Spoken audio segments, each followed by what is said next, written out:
আমাদের যে মুক্তিযুদ্ধ কিংবা ভাষা আন্দোলন, সেই ভাষা আন্দোলন কিংবা মুক্তিযুদ্ধে আসলে আমাদের সাংস্কৃতিক অঙ্গন কিভাবে এই আন্দোলনটাকে সুসংগঠিত করেছিল?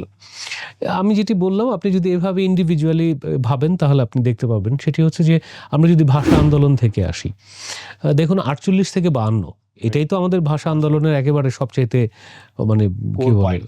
কোর পয়েন্ট বা একদম দগদগে জায়গা হচ্ছে এই সময়টা। সো এই সময়ের মধ্যে আপনি দেখবেন যে ভাষা আন্দোলনের ওই যে আমি বললাম যে ভাষা এবং ভাবতে মানে মানুষের ভাবনার জগৎটাকে তৈরি করে দেয় হচ্ছে সাংস্কৃতিক অঙ্গন। নাটক, কবিতা, গান, এই সবকিছু হচ্ছে আপনার মানুষের ভাবনার জগৎটাকে অনেক বড় করে মেলে ধরেছিল সেই সময়। সো তখন তখনকার যে কবিতা বা তখনকার যে লেখনী, তখনকার যে গান ছিল, এই বোধের জায়গাটা মানুষকে অনেক বড়ভাবে উন্মোচিত করে এনেছে তার সামনে যে তার ভাষা, তার মায়ের ভাষা, এটাকে আসলে কেউ কেড়ে নিতে পারবে না।